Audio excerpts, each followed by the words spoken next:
Our journey began in the gray outpost town of Kotzebue, north of the Arctic Circle on the western shores of Alaska, across the Bering Strait from Siberia. It's a small town of mostly indigenous people, hunters, and bush pilots, all proud of an independent lifestyle. Not much going on there, though. You can fill up your ATV at the local gas station. You can do some landscaping and weed your boat. Or you can let the creative side flow and work on your yard art. There is a lot of yard art in Kotzebue. The town did have its charms, though, but we were ready to head out into the remoter regions further north. We gathered our equipment and provisions and prepared for the flight out into the Noatak.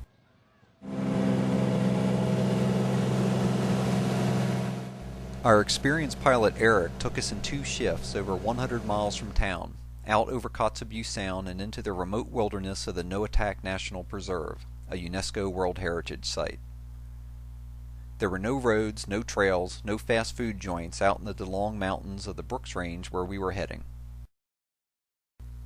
The Kugururok River was hidden inside the Noatak Preserve, which is part of the vast 8.4 million acre Gates of the Arctic National Park. The park includes 2 national preserves, 6 wild and scenic rivers, and 2 national natural landmarks. We swooped low into valleys to find the Noatak River and to scout our eventual meeting point for a week later, which was a flat gravel bar landable by Eric's fat-tired bush plane. Then we flew upriver along the Kugururok. The mountains and river watersheds were covered with boreal forests and Arctic tundra, traversed by many species of birds, caribou, moose, Dall sheep, wolves, grizzly bears, and lots of big, well-fed fish. Braided rivers flowed across the valleys, forming smooth-rocked gravel plains where rivers found new directions every year after the spring floods. We scouted for the northernmost location that a raft could travel before the headwaters became too shallow.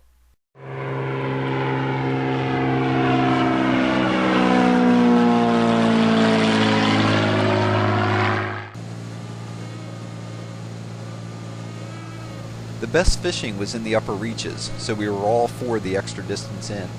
We located the best gravel bed and set down on the river banks at the base of Sphinx Mountain.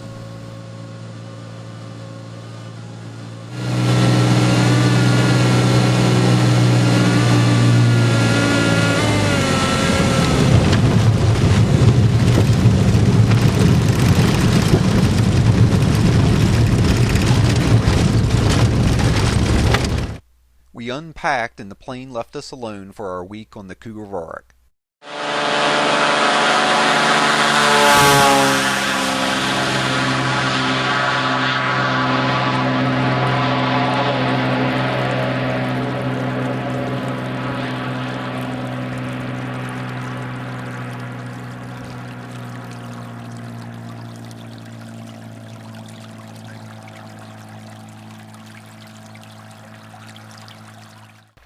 After quickly setting up camp, some of us got right to it.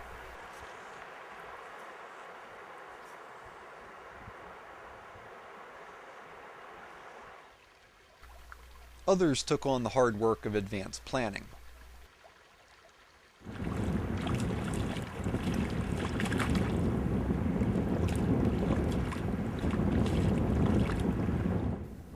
Jeff chose from his many catches to make some fine meals. Just about the freshest Arctic char and grayling you could possibly get.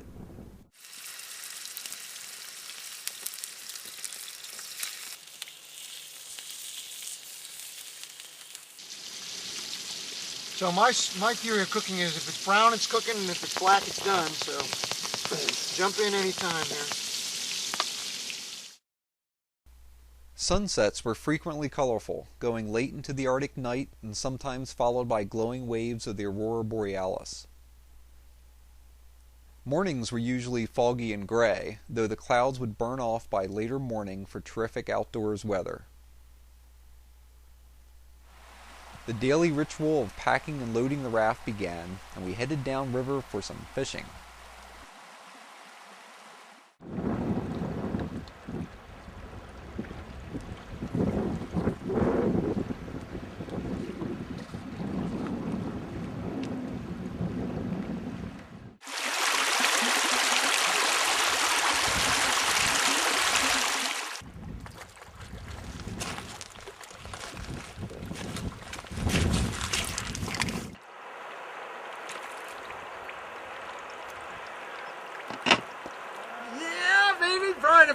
to say thank you. Thank you. And I thank you for little fishy for making my day.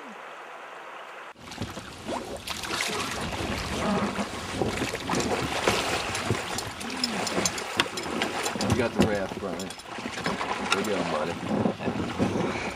Your turn. The glory hole.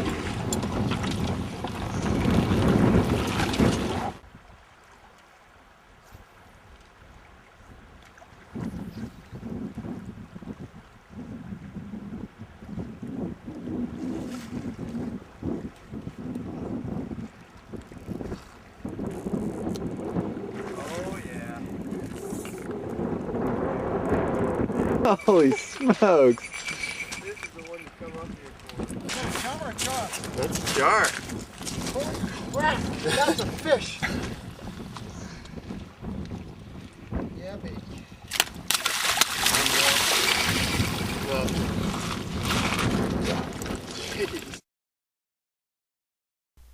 After several days on the river, we had already accomplished enough fishing to start telling fish stories. Actually, my favorite fish was my first Arctic char. I caught some really sweet ones today, but when I caught my first one the other day, that was my favorite because it was just really deep. The sun and the wilderness and the river and the fly fishing with the dry fly in a place that you're supposed to use sinking line, and the fly hits the water and the fish goes. That's the one. Rewind this tape and look at the one that See? you saw earlier. The really big fat one? No. That little 10-inch grayling. Oh, okay, that one. Okay, yeah. I Well, could care less about 30-inch char. Just details.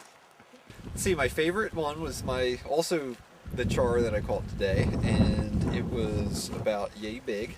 And does that fit on the in the video? Yes, it okay. does. Well, then it was about this big. Yeah.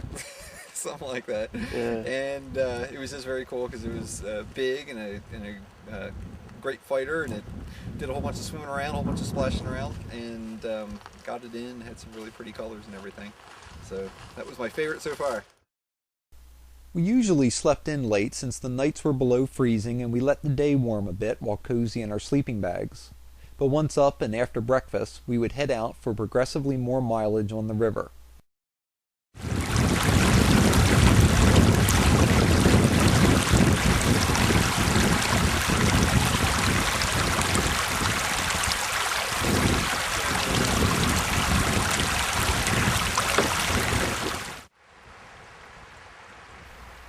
The low water and broad crisscrossing braids of the Kugururok meant we got most of our daily exercise from repeatedly jumping out of the raft and pulling it across shallow rocks.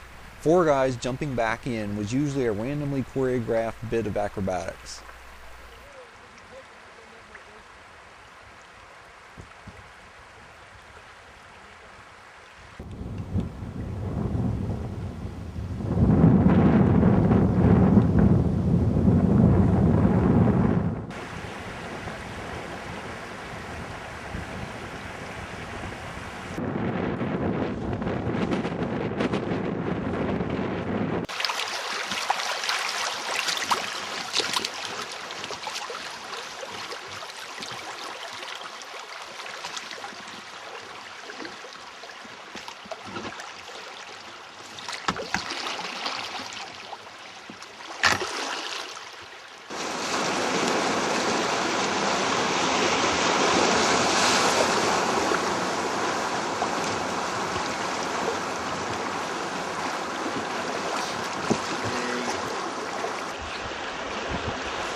Stress and the official job of curator, protector, the fishing machines from the rod man. Very stressful job.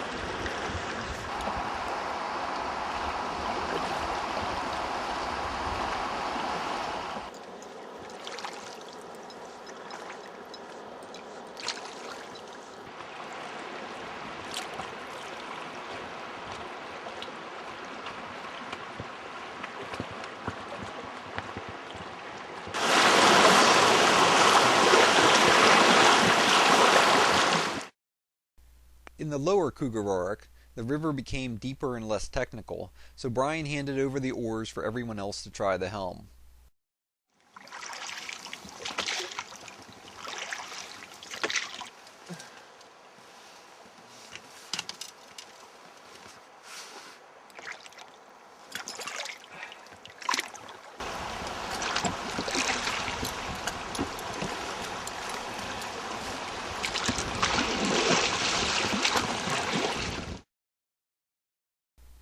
Then the final stop on our rafting trip finally arrived, and the raft became a lean-to, protecting us from a light rain. We set up camp on the gravel bar we had spotted from the plane a week earlier, located a mile down from the outlet of the Kugururok tributary into the deep and flowing Noatak River. Jeff went fishing for chum salmon and anything out there with gills.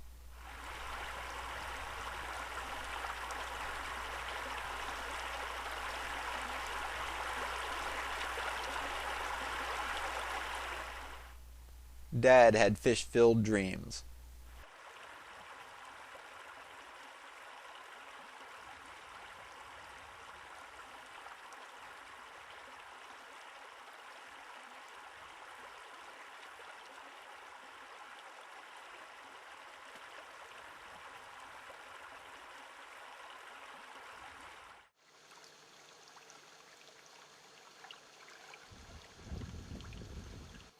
The dense fog on the morning of takeout day later cleared, and we then heard an engine again in the distance.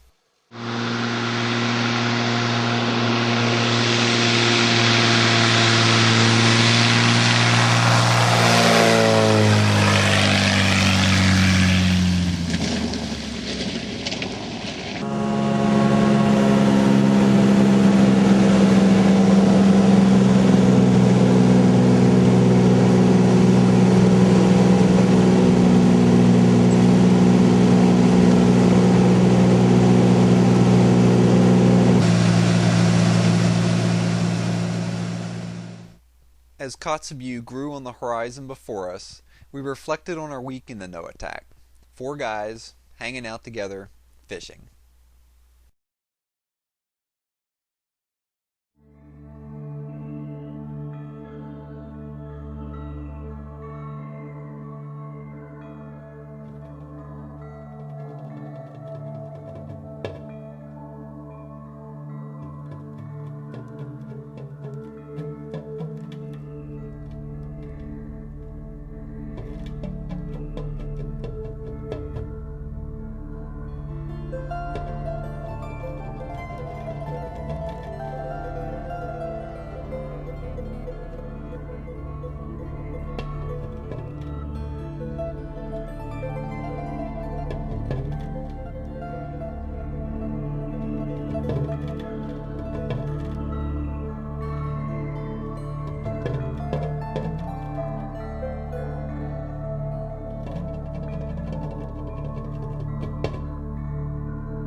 thanks to Brian, Dad, and Jeff for being my great Fishketeer trip mates.